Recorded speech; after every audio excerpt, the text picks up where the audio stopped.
What if I told you that the entire global financial system is being rewired right now, and most people have no idea it's happening? Central banks, the institutions that supposedly keep economies stable, have been panic buying gold like there's no tomorrow. We're talking over 1,000 tons per year. That's not normal. That's not even close to normal. And the reasons they're giving, they don't match the data I've been looking at. So let me walk you through what's actually going on here, because the story you're getting from the financial press is missing some very important pieces. Let's start with the number that made me stop and reread everything. 1,100 tons in 2024 alone. To put that in perspective, for 20 years, from 1990 to 2008, central banks were selling gold. They thought it was useless, a relic. Why hold something that doesn't pay interest when you could hold treasury bonds? Then 2008 happened. The financial system nearly collapsed. Banks stopped trusting each other. Credit markets froze. And suddenly, central bankers remembered why gold existed in the first place. It's the only asset on earth that isn't someone else's liability.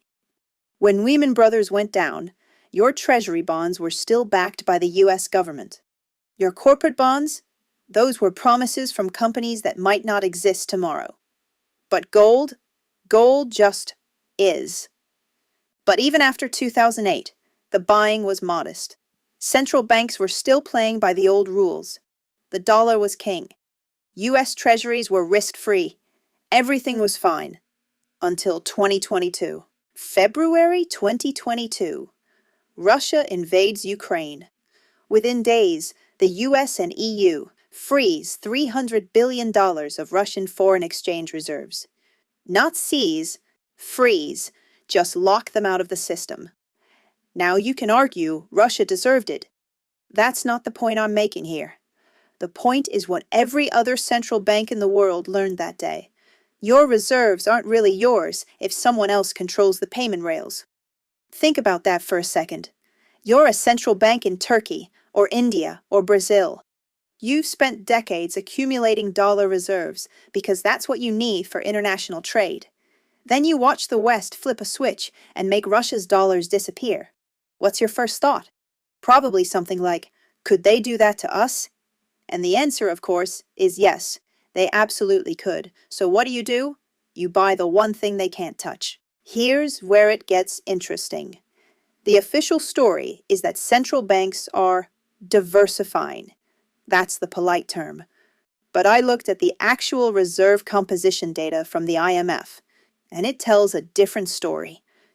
Gold now makes up over 15% of global reserves, the highest level in 3 decades. At the same time, foreign holdings of US treasuries have been dropping. Not crashing, but steadily declining. That's not diversification. That's a substitution. Poland's central bank governor said the quiet part out loud. He stated their goal is to get to 20% gold reserves to guarantee the security of the Polish people. Not to earn a return, not to hedge inflation, to guarantee security. That's the language of a country that doesn't fully trust the system anymore. Now let's talk about China, because this is where the data gets murky. The People's Bank of China reported 18 straight months of gold purchases through mid-2024. Then they just stopped reporting. Officially, they said they paused to manage market expectations. That's central bank speak for, we don't want everyone to panic and drive the price up before we're done buying. But here's what they don't tell you. I spent hours cross-referencing trade data, and China's gold imports from Switzerland, South Africa, and Australia didn't stop. They actually increased. So either Chinese citizens suddenly got really into gold jewelry, or the state is still buying. They're just doing it off the books. There's a term for this, shadow reserves. And it's not just China. Multiple analysts believe that official gold holdings are understated across the board because countries don't want to signal a lack of confidence in the dollar system. It's like slowly backing away from a party without making it obvious you're leaving.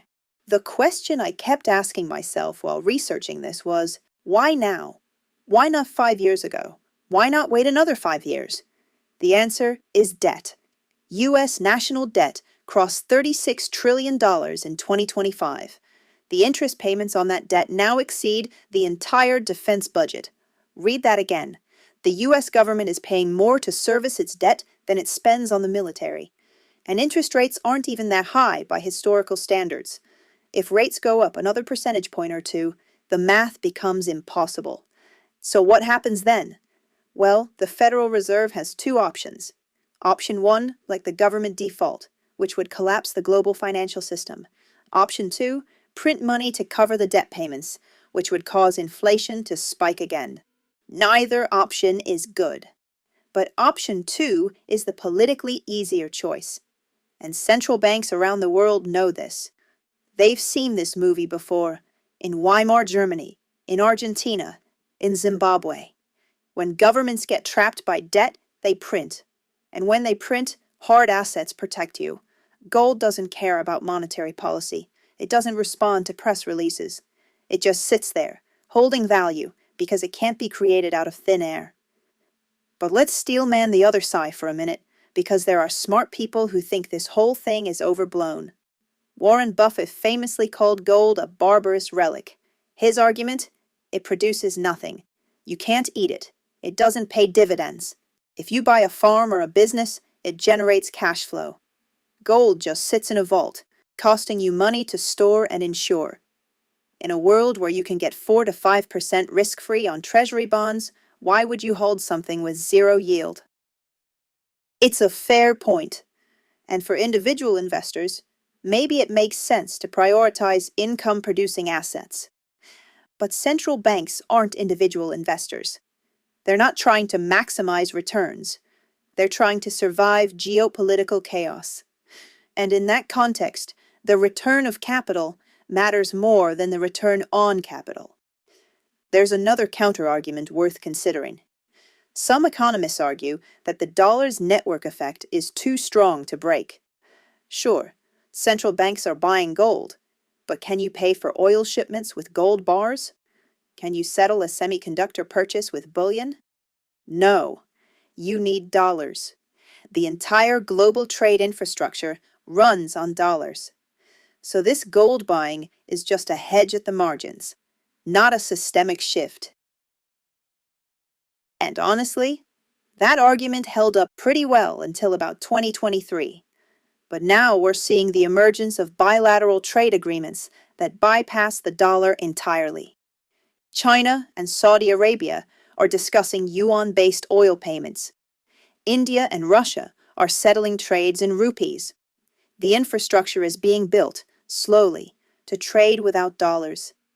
Gold might not be the medium of exchange, but it's becoming the settlement asset, the thing that balances the books at the end of the day.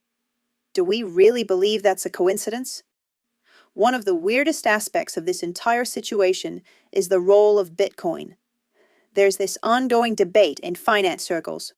Is Bitcoin digital gold, or is gold still gold? El Salvador put Bitcoin on their balance sheet. Some corporate treasuries have done the same. Younger analysts argue that Bitcoin has all the benefits of gold: scarcity, no counterparty risk. Plus, it's easier to move and verify. You can send $1 billion of Bitcoin across the world in 10 minutes. Try doing that with gold bars. But here's the thing. Central banks aren't buying Bitcoin. They're buying gold. Why? Because Bitcoin is 17 years old. Gold has been money for 5,000 years. When you're a central banker responsible for your nation's financial stability, you don't experiment with new technology. You go with what's proven. Maybe in 30 years, central banks will hold Bitcoin. But right now, they want the boring, heavy, shiny metal. There's also the issue of price manipulation, which is a rabbit hole I didn't expect to go down. The paper gold market, futures contracts, ETFs, derivatives, dwarfs the physical gold market. Some estimates suggest there are 100 ounces of paper gold traded for every 1 ounce of physical gold that actually exists. And that creates an interesting dynamic. If you're a government that benefits from the current system, you have an incentive to keep gold prices suppressed. Because if gold starts spiking, that's a vote of no confidence in your currency. So there are persistent allegations, never quite proven, but never quite disproven, that large players use the futures market to dump massive sell orders and cap the price. I'm not saying that's happening, but I am saying the structure of the market makes it possible. And when you look at how gold sometimes drops 2% in the span of 60 seconds on no news, here's what keeps me up at night though. This entire shift is based on mistrust. Central banks are buying gold because they don't trust each other. They don't trust the dollar system. They don't trust the political stability of the West. And once trust is gone, it's really hard to get back. We're entering a world where the global monetary system isn't governed by cooperation. It's governed by self-interest and suspicion. That's not inherently bad. Maybe it's more honest, but it's definitely more fragile. Because in a cooperative system, countries have incentives to keep the game going. In a competitive system, countries have incentives to defect first. Game theory tells us that when everyone is defecting, the equilibrium is worse for everyone. We all end up poorer. But individually, you can't afford to be the last one holding the bag. Short term, I think we see gold prices continue to climb. Not at a straight line, nothing ever is, but the structural bid from central banks isn't going away. Even if they slow down to 800 tons a year, that's still 4 times the historical average. Medium term, we're going to see the emergence of a multi-currency reserve system. The dollar will still be important, maybe even dominant, but it won't be hegemonic. You'll see more trade settled in yuan, euros, rupees, even gold-backed instruments. The IMF is already talking about special drawing rights, SDRs, as a potential neutral reserve asset. That's bureaucrat speak for, we need something that isn't the dollar. Long term? I have no idea. And I don't think anyone else does either. We're in uncharted territory. The last time the global monetary system went through a transition like this was Bretton Woods in 1944, and that was designed by diplomats in a conference room. This time, it's happening organically, driven by market forces and geopolitical rivalry. It's messy, it's unpredictable. But here's the question I want you to sit with. If central banks, the smartest, most well-informed financial institutions on the planet, are buying gold like the system is broken, what does that tell you about the system? They're not idiots. They're not panicking. They're acting on information that maybe the rest of us aren't fully processing yet. And when the people who run the money printers start hoarding the thing that can't be printed, that should probably get your attention. I'm not telling you to go buy gold. I'm not a financial advisor, and this isn't investment advice. But I am telling you to pay attention to what central banks are doing, not what they're saying. Because actions reveal beliefs. And right now, their actions are screaming that something fundamental has changed. So the next time you hear that everything is fine, that the dollar is strong, that inflation is under control, just remember that central banks are quietly moving 1,000 tons of gold a year into their vaults.